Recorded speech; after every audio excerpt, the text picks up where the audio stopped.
Bonjour la France, bonjour surtout à tous nos amis qui nous soutiennent et qui nous suivent depuis la France, essentiellement pour commencer. Alors, je pense que le plus simple est qu'on change de formule en ce qui concerne notre communication par vidéo, par Internet, pour la très bonne raison qu'il y a plusieurs sujets qui sont en attente et qu'il n'y a pas eu de publication de notre part depuis un moment. La raison est très simple, il y a eu un dernier incident qui rentrait dans le cadre de cette guerre non conventionnelle faite au Venezuela, qui a consisté en un sabotage de tout le réseau électrique national. Donc je vais revenir sur ce dernier épisode, là, le jour où nous vous parlons. Nous sortons à peine de cette rupture générale qui a poussé toute la population vraiment à bout de nerfs, et nous aussi. Alors, je pense qu'il est indissociable en fin de compte, que je ne dois pas dissocier ce qui se passe au Venezuela de notre aventure, de notre situation à nous, dans ce pays. Donc c'est la raison pour laquelle je pense qu'on va se décomplexer. Je vais arrêter de chercher toujours un fond plus ou moins clean pour faire une vidéo. Non, je choisis de vous montrer comment nous vivons depuis ces derniers jours. Nous sommes par exemple dans une pièce de 20 mètres carrés. Janet, qui tient le caméscope, va vous faire un petit tour d'horizon pour que vous voyez dans quelles conditions nous vivons ici, qui est tout de même assez intéressant. Donc, ce que vous allez pouvoir tout simplement comprendre, c'est que, voilà, donc là, on a un frigo rouillé qui fonctionne pas trop bien, une jolie télévision Cyberlux qui ne fonctionne tellement pas qu'on l'a tout simplement débranchée. Au-dessus, nous pouvons voir une climatisation qui fait un bruit absolument infernal. L'air est un peu pourri d'ailleurs, ça me déclenche de temps en temps des allergies. Mais c'est tout ce qu'on peut avoir ici dans les conditions dans lesquelles nous sommes. Alors derrière cette porte, il y a un WC et une douche. Je vous fais grâce de cette vue, ça n'est pas la peine. Voilà, donc Janet est en train de filmer notre lit, avec au-dessus un petit dispositif que j'ai installé qui permet de mettre une moustiquaire. Et mon éternel t-shirt rouge.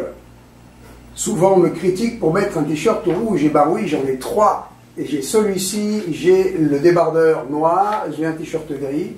Donc excusez-moi si de temps en temps je mets le t-shirt rouge quand il est propre et que les autres sont sales. Voilà, là une petite vue sur l'extérieur. C'est bien le Venezuela. C'est pas l'arrière-pays de Cannes ou de Nice ou je ne sais quoi. Nos fidèles sacs à dos qui sont toujours avec nous. Et plein, nous n'avons pas d'endroit pour ranger nos affaires. Donc forcément, toutes les affaires sont toujours entassées dans les sacs à dos. Ça nous demande d'être extrêmement disciplinés, puisqu'à chaque fois qu'on a besoin de quelque chose, eh ben, il faut qu'on farfouille dans les sacs à dos.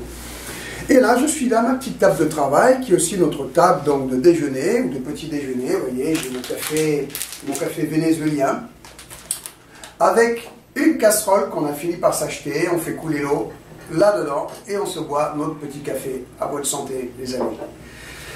Bien, tout ça pour vous dire, en fait, nous sommes au Venezuela dans une situation qui est difficile, d'une part parce que la situation au Venezuela est difficile, et là nous allons en parler beaucoup plus, et beaucoup plus, il le faut, et aussi d'autre part parce que notre situation personnelle est difficile.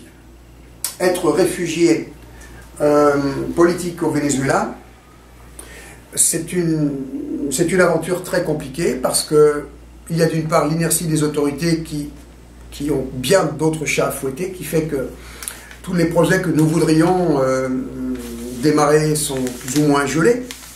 D'autres choses avancent plus vite, comme par exemple au niveau de notre intégration dans la milice bolivarienne, mais ça c'est une autre affaire, c'est pas ça qui peut nous permettre de faire quelques rentrées, de nous nourrir. Donc, vous avez compris, le problème, c'est qu'il est d'ordre économique, c'est-à-dire qu'au bout d'un certain moment, eh bien, nous n'avons aucun moyen de faire des rentrées. Et aucun moyen de faire des rentrées veut dire de plus en plus de difficultés à nous nourrir. Et ça n'est pas dû à la crise au Venezuela, la crise entre guillemets. Et c'est là-dessus que je voulais insister aujourd'hui. J'entends beaucoup de commentaires, je lis beaucoup de commentaires de gens qui me disent « Oui, nous sommes dans une situation terrible, nous devrions sortir de ce pays. parce que pour nous ça va mal se passer, parce que à cause de la situation au Venezuela. Non. Si pour nous ça se passe pas bien au Venezuela, c'est tout simplement parce que nous sommes très pauvres, nous atteignons le seuil de pauvreté moyen du Vénézuélien moyen, mais en étant nous-mêmes européens, ce qui est un sérieux problème. En fait, au Venezuela, à l'heure actuelle, on peut se procurer a priori à peu près de tout. C'est-à-dire que, certes, il y a de nombreux commerces qui sont fermés, mais l'essentiel des commerces est ouvert. On peut se procurer du café, on peut se procurer du pain, on peut se procurer des lentilles, on peut se procurer du poisson en grande quantité, on peut se procurer à peu près tout, des fruits, des légumes. Nous mangeons beaucoup de bananes qui sont encore à un prix très correct, qui est un fruit très nourrissant, du chou, plein de sources de vitamine C. Donc des fruits et des légumes, les prix sont en train de monter de plus en plus problématiquement, notamment pour les racines. On mange beaucoup de racines locales, qui est l'aliment le meilleur marché avec le poisson local, mais les prix montent et c'est un problème. Donc c'est un problème pour les Vénézuéliens, c'est un problème pour nous aussi, puisque maintenant nous avons des difficultés. Nous sommes obligés de nous rationner maintenant, aujourd'hui, pour manger. On mange une fois par jour et on est obligé de faire très attention. Voilà. Alors, c'était pour moi très important de remettre un peu les points sur les i, de vous centrer un peu, de vous cadrer un peu notre situation avant de continuer la communication. De façon à couper l'herbe sous le pied de beaucoup de commentaires, de beaucoup de procès d'intention. Oui, notre situation est difficile.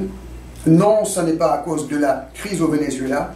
Oui, c'est bien parce que nous sommes dans une situation qui reste celle de réfugiés, c'est-à-dire sans soutien d'aucun ordre et aucune possibilité, malheureusement, pour le moment, de gagner un peu d'argent. Et le problème, en fin de compte, il est que dans ces conditions, organiser une campagne de communication propre, ordonnée, avec à chaque fois une vidéo qui tombe au bon moment, eh ben c'est extrêmement dur, je pense que vous le comprendrez. Et en plus de ça, nous sommes au cœur du problème de la situation de ce pays qui fait que, par exemple, ce qui s'est passé ces derniers jours, coupure d'électricité, sabotage du réseau national, ça veut dire plus rien qui fonctionne, plus d'internet, plus d'électricité, plus de climatisation, plus de frigo qui marche, le peu qu'on a pu acheter et mettre au frais, on peut le jeter, etc. Donc, la situation se corse quand il y a ce genre d'offensive contre le pays. Et nous, comme les autres, ben, on est très désavantagés et très handicapés par cela.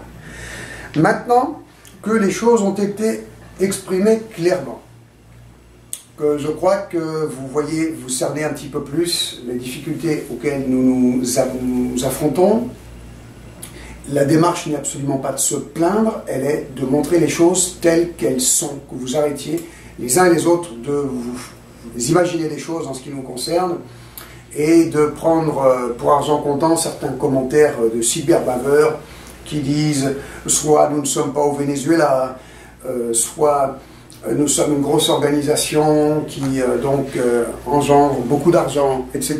Non, c'est absolument faux, il n'y a jamais eu d'organisation derrière nous. Nous ne sommes jamais arrivés malheureusement à monter une organisation sérieuse pour défendre la cause que nous essayons de défendre depuis tout ce temps. Et une des raisons pour lesquelles nous sommes venus au Venezuela, c'est justement pour nous unir à une des dernières forces existantes, la révolution bolivarienne, pour tenter pour une fois dans notre vie d'être efficace. Bien, cela est en cours.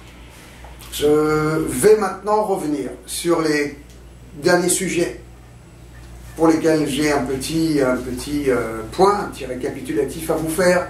Le premier concerne ce qui s'est passé le 23 février. Nous étions donc en suspens, en attente de cette nouvelle-là. Le 23 février, confrontation à la frontière entre le Venezuela et la Colombie, avec la tentative de faire passer en force un convoi de soi-disant aide humanitaire. Comment les choses se sont réellement passées, cela sera le sujet de la toute prochaine vidéo. La vidéo à suivre va donc aller dans le sens de la chronologie des événements avec ce fameux sabotage électrique.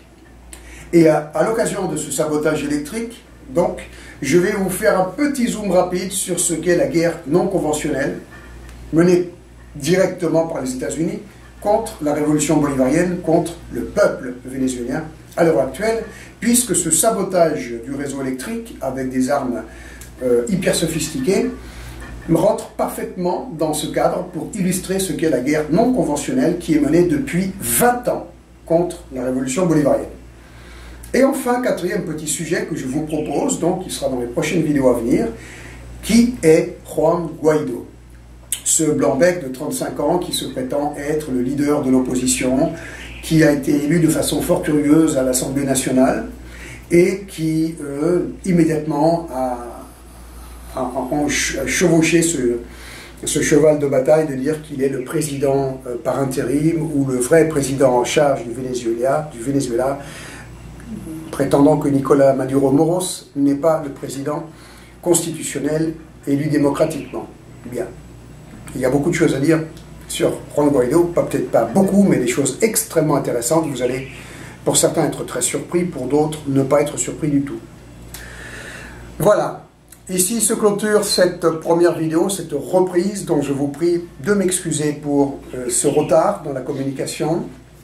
Je vous prie de surtout ne plus donner aucun crédit à tous les commentaires des cyberbaveurs, c'est très important, il y a à peu près de tout, à boire et à manger, et surtout à vomir dans les commentaires. Il y en a qui vont vous dire, par exemple, voilà, je suis en débardeur, donc je sors de la salle de gym pour montrer mes muscles. Ben, vous voyez, j'en ai plus beaucoup. Il y en a d'autres qui, justement, vont vous dire, oh, regarde, il est malade, il est très très malade, il a le sida, Stan Mayo est allé au Venezuela, Janet rigole, pour se soigner du sida, etc. Les cyberbaveurs vont toujours vous trouver quelque chose. Là maintenant, ils vont vous dire que ceci est une mise en scène, que nous vivons dans un quelconque palace, je ne sais trop où. Eh ben non, on va vous montrer quelques autres images de cette ville dans laquelle nous sommes en ce moment, sur l'île de Margarita, pour que vous ayez aussi un petit panorama général. Et pour finir cette vidéo-ci, et donc, mes chers amis, je vous donne rendez-vous pour très bientôt, pour le prochain sujet qui est crash à la frontière vénézuélo-colombienne. À très bientôt. Au revoir.